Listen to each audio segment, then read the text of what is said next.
시청자 여러분 안녕하십니까? 우리 동네 라이브입니다.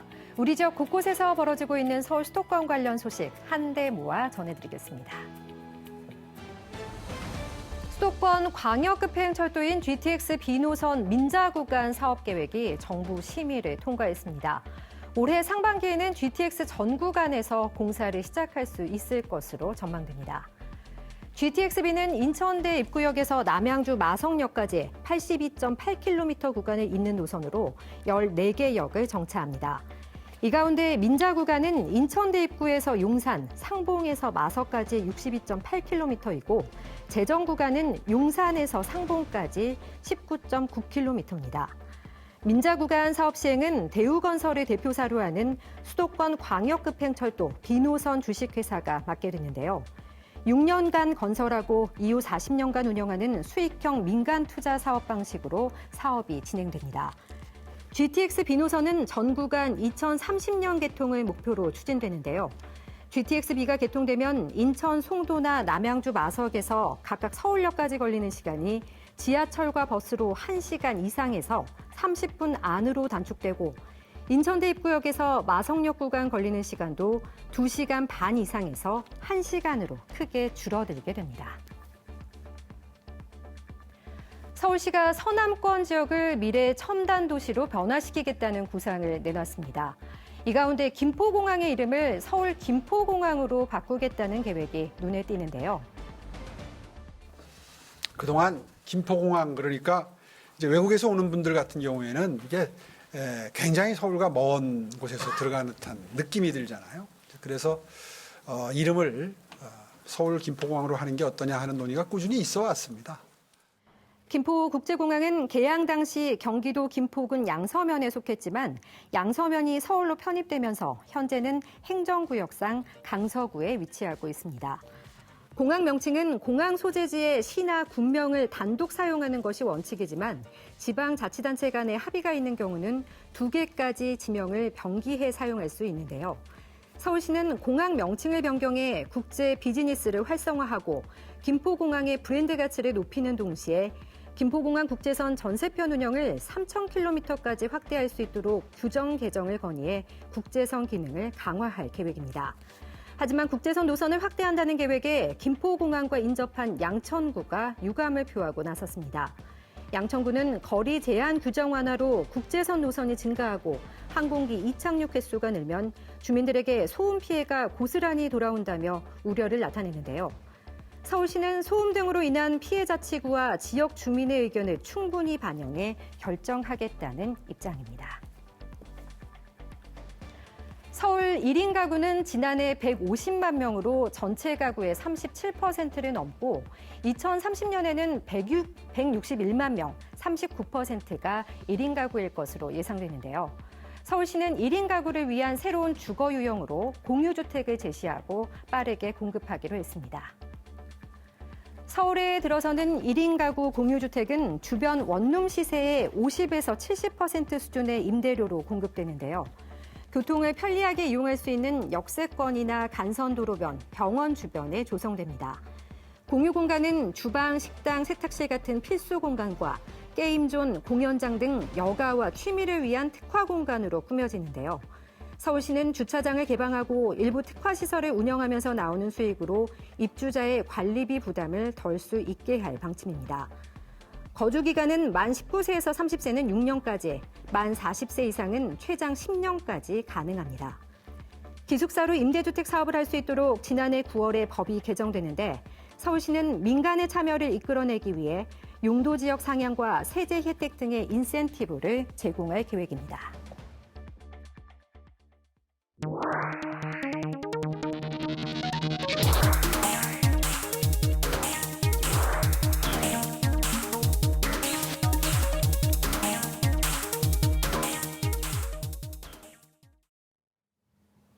정부의 의대 증원 방침에 의료계가 반발하면서 발생한 의료 현장의 공백이 길어지고 있습니다. 전공의가 집단으로 근무지를 이탈하면서 그 공백을 메우는 의료진과 환자들도 지쳐가고 있는데요. 서울시는 시립병원을 중심으로 각종 대책을 내놓으며 비상 대응을 하고 있습니다. 조주영 기자입니다. 정부의 의대 증원에 반발한 전공의들의 집단 행동으로 의료 공백이 심화되고 있습니다. 보건의료재난 위기 경보는 가장 높은 심각 단계입니다. 의료계와 합의 없는 의대 지원 결사반대. 정부는 의사단체가 계속해서 쏟아내는 납득할 수 없는 발언에 대해 깊은 유감을 표합니다. 국민의 생명을 지켜야 하는 의사와 국민을 보호해야 하는 정부가 대립하면서 그 피해는 고스란히 환자들이 떠안고 있습니다. 119로 실려가지고요. 16일 동안 입원해 있었는데 수술을 하고서 나가려고 했었는데 밀려가지고 4월에나 된대요, 수술이. 대기 환자가 그렇게 많다는 얘기죠. 퇴원해가지고 다른 병원으로 가는 중. 환자 곁에 남아있는 의료진도 힘들긴 마찬가지입니다. 전공의의 빈자리를 채우며 병원을 지키고 있는 의사들의 피로도는 한계에 다다랐고 간호사들까지 의사 업무를 대신 맡으면서 병원은 혼란 그 자체입니다. 간호사들은 인턴, 전공의들이 해왔던 환자 치료와 외래 진료에 수술에 손이 모자란 교수들을 대신해서 의료법상 불법 의료임에도 불구하고 할 수밖에 없는 현실이고 응급구조사 등 다른 직역들도 마찬가지입니다. 서울시는 민간병원의 의료 공백을 메우기 위해 재난안전대책본부를 꾸리고 시립병원을 중심으로 비상대응에 나섰습니다. 이곳 서울의료원을 포함한 서울시내 8개 공공병원은 기존에 오후 6시까지였던 평일 진료 시간을 오후 8시까지로 연장했습니다. 서울의료원, 보라매병원, 동부병원, 서남병원 4개 병원 응급실은 24시간 비상진료에 들어갔습니다. 적어도 서울시립병원은 응급 환자들의 경우에는 오셨다가 의료 인력 공백 때문에 불편을 겪는 일이 최소화될 수 있도록 정말 최선의 노력을 다해서 진료해드릴 수 있도록 계속해서 챙겨나가도록 하겠습니다. 서울시는 의료 공백과 남아있는 의료진의 업무량 폭증을 막기 위해 의료진 충원을 위한 긴급 지원도 발표했습니다. 전공의 공백이 큰 시립병원에 대체 인력을 충원할 인건비를 긴급 편성하고 채용 절차를 간소화해 의료 공백을 최소화하겠다는 계획. 서울시는 서울시립병원 원장님들과 협의를 거쳐 채용 공고 기간을 단축을 하고 적격자에 대한 서류는 추후에 보완하는 형태 등 상시적으로 긴급하게 채용을 해서 바로 현장에 투입하도록 할 방침입니다. 하지만 이 역시 단기 대책에 불과할 뿐 이 사태가 장기화되면 공공병원도 온전히 버티기 힘들 수 있습니다. 장기화가 된다면은 아무래도 중증도가 높은 환자, 응급 환자를 밑으로 상대를 할 수가 없는 상황입니다. 의료 현장 정상화를 위해선 의사와 정부가 강대강 대치 국면을 풀고 대화에 나서야 한다는 지적이 이어지고 있습니다. 의협, 전공의, 정부를 대표하는 3자가 조속한 진료 정상화를 위한 대화 자리를 만들어 의사는 진료 거부 집단행동 중단과 업무 복귀를 선언하고 정부는 처벌 중단과 필수 의료 살리기 대책 마련을 약속하는 대타협을 이룩해야 합니다. 의사와 정부, 양측 모두 평행선만 달리는 상황에서 환자와 그 가족들의 한숨만 깊어가고 있습니다. TBS 조주연입니다. 아이 울음소리가 잘 들리지 않는 위기의 시대. 높은 집값과 사교육비, 과도한 경쟁이 저출산을 부채질하고 있습니다. 태어나는 아이 10명 가운데 불과 1명만 저소득층에서 태어난다는 연구 결과가 있을 정도입니다. 그뿐일까요? 아이 키우기 어려운 직장 문화도 발목을 잡고 있습니다. 아이를 낳지 않는 건지, 낳을 의향은 있지만 못 낳는 건지 들여다볼 필요가 있는데요. 서울시의회가 주최한 저출산 극복 토론회에서 어떤 진단과 대책이 나왔는지 이주혜 기자가 정리했습니다. 한국의 합계 출산율은 2022년 기준으로 0.78명. 경제협력개발기구 OECD 국가 중에서 출산율 1명을 밑도는 유일한 국가입니다.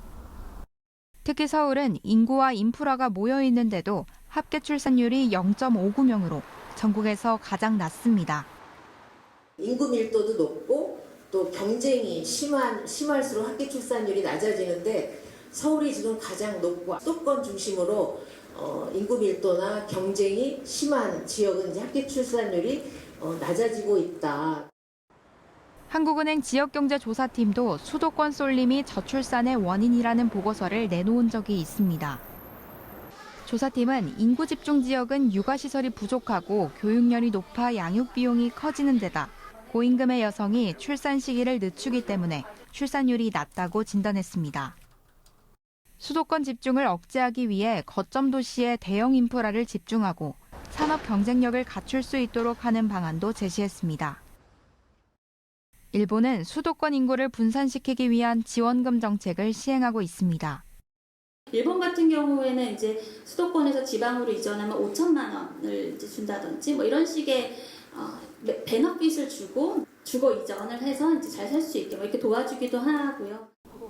일과 가정이 양립할 수 있는 환경을 조성하는 기업을 적극적으로 지원해야 한다는 목소리도 나왔습니다. 착한 출산 친화 기업 그런 확산을 위해서는 정책이 그런 기업 속에 좀 스며 들어가서 어떻게 도와드리면 됩니까? 어떻게 제도를 좀 효율화시키면은 이런 것들을 계속 꾸준하게 엮어갈 수가 있겠습니까? 그런 것들을 이런 맥락에서 최근 정부도 자녀 1명을 출산하면 1억 원을 주는 부영그룹에 세제 혜택을 주는 방안을 검토하고 있습니다. 서울시는 출산과 양육을 지원하는 제도가 중소기업에서도 활성화될 수 있도록 참여를 이끌 방침입니다. 재택근무든 출산 축가기든 육아휴직제든 기존의 출산과 양육 친화 제도를 적극적으로 시행하고 있는 중소기업을 이제 탄생 응원 기업으로 지정을 하고 그러니까 다양한 인센티브를 주는 방안을 검토하고 있습니다. 육아휴직을 쓰는 사람이 죄책감을 느끼거나 대신 일을 해야 하는 사람이 상실감을 느끼지 않도록 정책적인 뒷받침도 필요합니다. 요즘에는 그래서 옆에 동료가 그거 육아휴직을 쓰면은 그 동료 인센티브를 주기로 했잖아요. 그 재원을 마련해 주는 것. 또 하나는 이제 그 대신할 수 없는 일을 가진 분이 이제 육아휴직을 떠났을 때는 그 인력풀을 갖추어 나가야 되는 건데 재원과 인력 대체 문제를 좀 더 적극적으로 대응해야 돼서 출산율을 높이기 위해 좀 더 과감한 투자를 해야 한다는 주문도 있습니다.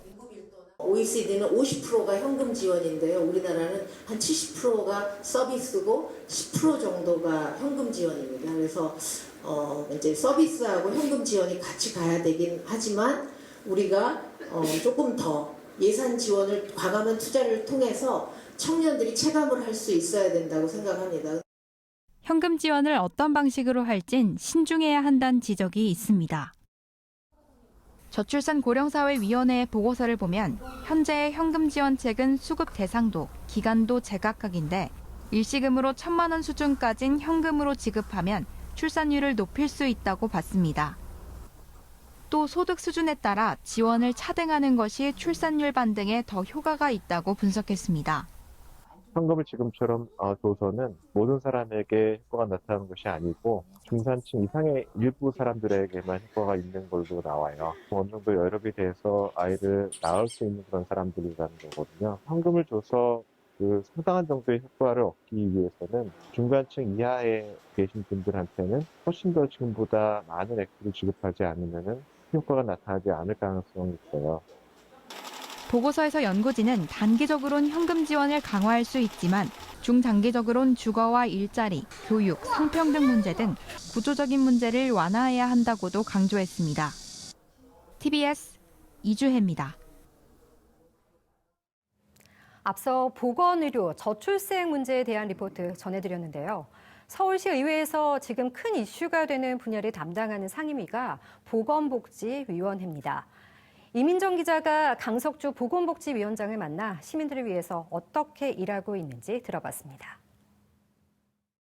하나, 둘, 셋.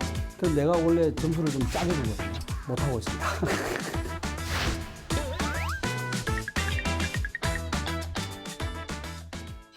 안녕하십니까, 위원장님. 안녕하세요. 먼저 TBS 애청자 여러분께 소개 부탁드립니다. 안녕하십니까. 강서구 제2선거구 출신 국민의힘 소속 강석주 시의원입니다.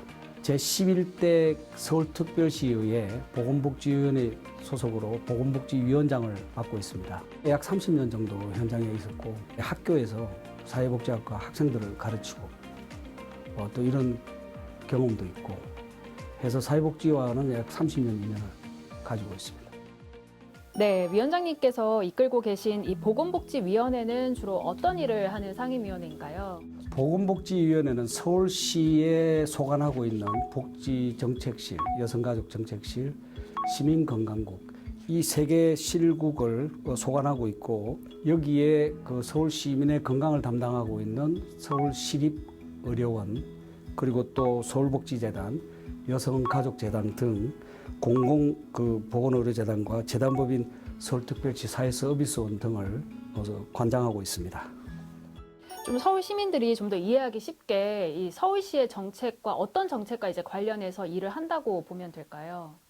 국가적으로 지금 큰 이슈가 되고 있는 저출산 정책, 그다음에 약자와의 동행, 그다음에 안심소득, 그다음에 공공의료 서비스 이런 것들이 대표적으로 지금 정책을 펴고 있는 내용입니다. 보건복지위원회를 이제 맡으신 지 한 1년 반이 지나갔습니다. 그동안의 성과라고 하면 좀 어떤 게 있을까요? 성과가 여러 가지 있는데요. 대표적으로 이야기하면 서울시 보육조례 일부 개정안을 발표했는데요. 그거는 뭐냐면 서울시가 국가에서는 보육의 날이 있습니다. 그런데 서울시 자체, 지방자치단체 자체별로 보육의 날을 행사를 거의 안 하고 있습니다. 그래서 이번에 서울시가 이제 그 2022년도에 9월 달에 보육조례를 개정했는데 거기에는 보육주간, 그게 10월 넷째 주를 보육주간으로 선정을 해서 대대적으로 이 보육 현장에서 일하는 그 보육인들의 그런 그 하루 위로하고 또 그분들의 또 시상도 하고 또 그분들이 자부심을 가질 수 있는 그런 여가 시간을 가질 수 있도록 우리 보육조례를 개정해서 서울시가 전국 그 시도 중에서 유일하게 먼저 선제적으로 보육의 날을 제정했다는 것을 또 말씀드리고 싶고 그런 부분을 좀 성과라고 할 수 있습니다. 그런가 하면 유치원과 어린이집으로 이원화된 이제 영유아 관리 체계를 하나로 통합하는 유보 통합이라는 정책이 이제 논의되고 있습니다. 내년에 본격 시행을 앞두고 있는데요. 서울시 의회 차원에서도 연구가 진행됐다고 들었습니다. 앞으로 어떻게 추진돼야 할까요? 그게 이제 연구 과제가 작년 12월 말로 마무리가 돼가지고 유치원과 그다음에 보육시설 간의 그런 격차를 없애기 위한 토론회를 3월 8일에 지금 열어놓고 있는데요. 그 내용의 주요 골자는 뭐냐면은 유치원과 보육에 사실은 어떻게 보면 부모나 그다음에 우리 서울시나 교육청 입장에서는 별 큰 차등을 두지 않습니다. 그런데 유치원은 유치원대로 자기 유치원 교사들이 그 현장에 나올 때 배우고 나온 그 과정과 그다음에 보육교사는 보육교사 나름대로의 또 배우고 나는 과정이 틀리다 해가지고 서로의 그 차등에 대한 그런 인식을 많이 하고 있습니다. 근데 이거를 빨리 해소하지 않으면 유보 통합하면은 당분간은 꽤 오랫동안 보육과 그다음에 그 유치원과의 그런 그 괴리감이 오랫동안 가면은 그 피해는 고스란히 저출산 정책에 있어서 지금 하고 있는 우리 서울시나 교육청 그리고 또 나아가서는 학부모들한테 영향이 가기 때문에 그 부분에 대해서 철폐하고 그다음에 상생할 수 있는 그런 그 유보 통합에 대한 그 세부적인 내용과 그다음에 보육의 질 향상을 위해서 프로그램은 어떤 것이 좋다 하는 이런 내용들이 아마 좀 구체적으로 담겨 있다고 생각합니다. 오세훈 서울시장이 이제 추진하는 정책 중에서 보건복지 측면에서 이런 정책은 좀 주목하고 있다 하시는 게 있다면 어떤 게 있을까요? 이게 이제 저출산 정책 중에서 이제 여성가족 정책실에서 추구하고는 양육자 중심의 엄마 아빠 행복 프로젝트, 이게 아동 중심의 탄생 응원 프로젝트, 요거를 이제 확대하고 변경하는 사업을 이제 중점적으로 하고 있죠. 오세훈 서울시장님이 뭐 같은 당이라고 해가지고 이야기하는 건 아니고 굉장히 촘촘하게 챙기는 게 좀 보면 우리가 좀 이 방송에서 이야기해도 될지 모르겠지만 좀 얄밉게 촘촘하게 챙기는 게 좀 있어요. 아, 오세훈 시장이 얄밉다. 좀 얄밉게 좀 챙기는 게 좀 있어서 밑에 직원들이 굉장히 힘들어하는 부분이 있죠. 그렇지만 그게 현장에 적용했을 때 그런 엄마들 입장에서는 굉장히 가슴에 와닿는 그런 부분들이 좀 많이 있다고 좀 보고 있고. 아이엠프시라고 여기 이제 방송에서 이야기 특정 회사를 이야기해서 되는지 모르겠지만 이 아이엠프시라고 이야기하는 게 뭐냐면 사업이죠. 약간 동행 사업 중에서 안심소득 사업이라는 그게 이제 대표적인 사업이고 이게 한 200억 정도 투입이 됐는데 시민건강국의 소문탁도 그렇다. 이게 처음에는 좀 시작이 좀 어설프게 시작됐다 뭐 이런 이야기 많이 해가지고 우리 의원님들한테 비난을 좀 받았어요. 그러면 전반적으로 이제 오세훈 서울시장의 보건복지 정책들 소개해 주셨는데 평가를 하자면 뭐 만족스럽다 이렇게 정리할 수 있을까요? 대만족은 아니고 만족스럽다. 대자가 붙게 하기 위해서는 좀 뭐가 더 필요할까요? 보완할 점이라던가. 직원들의 기량, 그다음에 전문성 이런 것들도 좀 더 지금보다도 조금 더 업그레이드를 시킨다면 내가 볼 때는 대라는 소리가 나올 것 같습니다. 저출생 문제가 심각합니다. 최근에 서울시 의회 차원에서 토론회가 열리기도 했었는데 좀 어떻게 해결할 방안이 있을까요?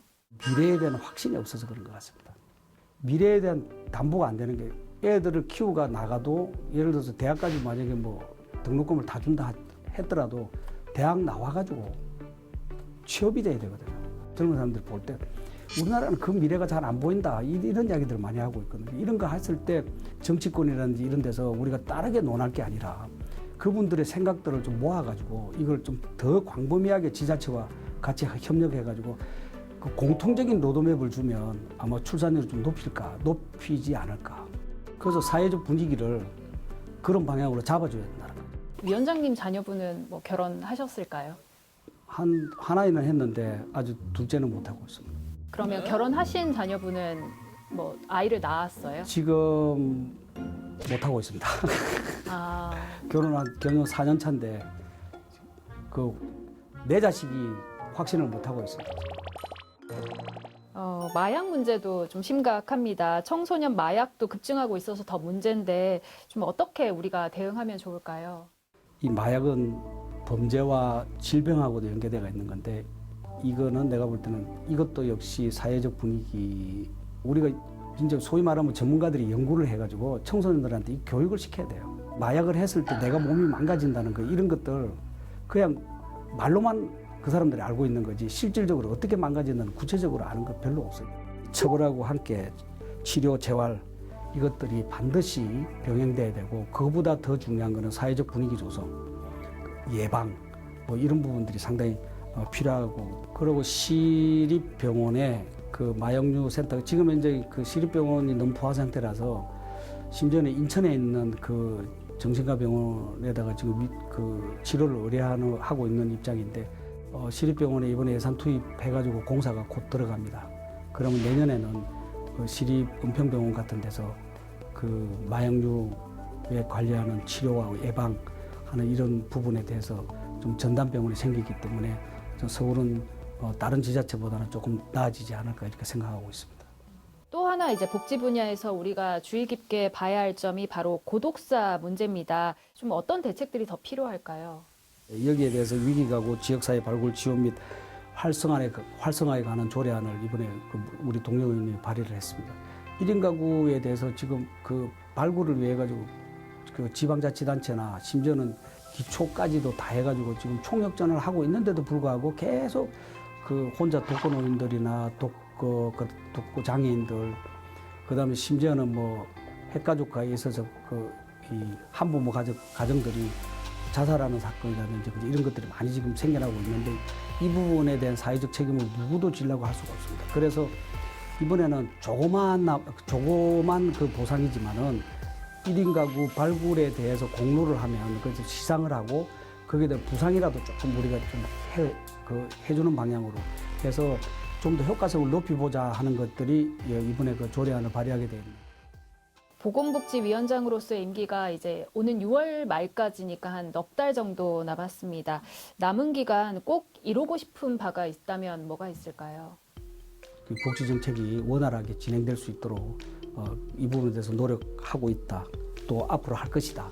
이렇게 생각하고 있습니다. 또 우리 보건복지위원회 캐치프레이즈가 현장에 답이 있다. 우리의 문제는 현장에 답이 있다. 그래서 우문현답이라고 하는데 우리의 문제는 현장에 있기 때문에 그 현장의 문제를 걷어내므려 해가지고 앞으로 남은 임기 동안에 시민의 그 기대에 부응하고자 노력하겠다는 말씀드리고 싶습니다. 근데 위원장님 인터뷰 좀 만족하실만 하셨나요? 어떠신가요? 네, 뭐 할 말 다 하신 것 제가 같아요. 하고 싶은 말 다 한 것 같습니다. 아, 다 한 것 같으세요? 알겠습니다. 지금까지 강석주 서울시의회 보건복지위원장과 얘기 나눠봤습니다. 감사합니다. 고맙습니다.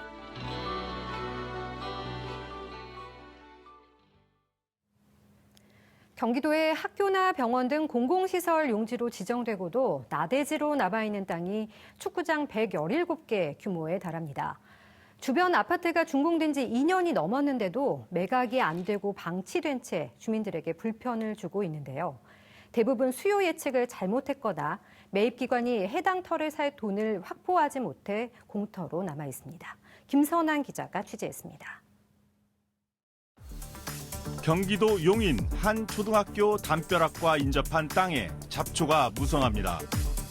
비어있는 터 바로 옆은 주택들과 차로를 끼고 있고 앞과 뒤쪽으로 새로 지어진 고층 아파트가 질비하게 늘어서 있습니다.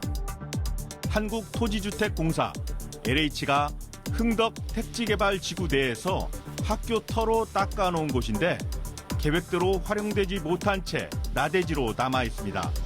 주변 아파트 입주가 완료됐는데도 땅 매수기관이 제때 예산을 확보하지 못해 공공시설 부족 등 입주민 피해로 이어집니다.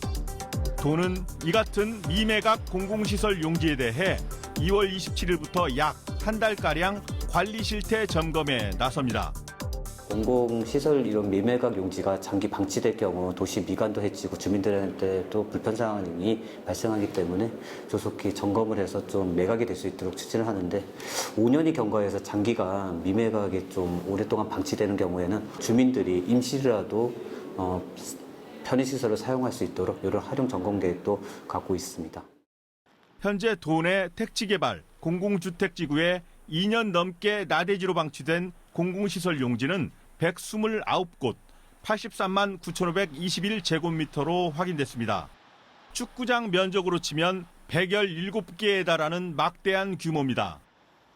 2008년 7월 준공된 화성봉담 택지개발지구의 경우 동사무소터 3,279제곱미터가 16년째 매각이 안 되고 있고 김포 한강 택지개발지구는 6년째 공터로 남아 있습니다.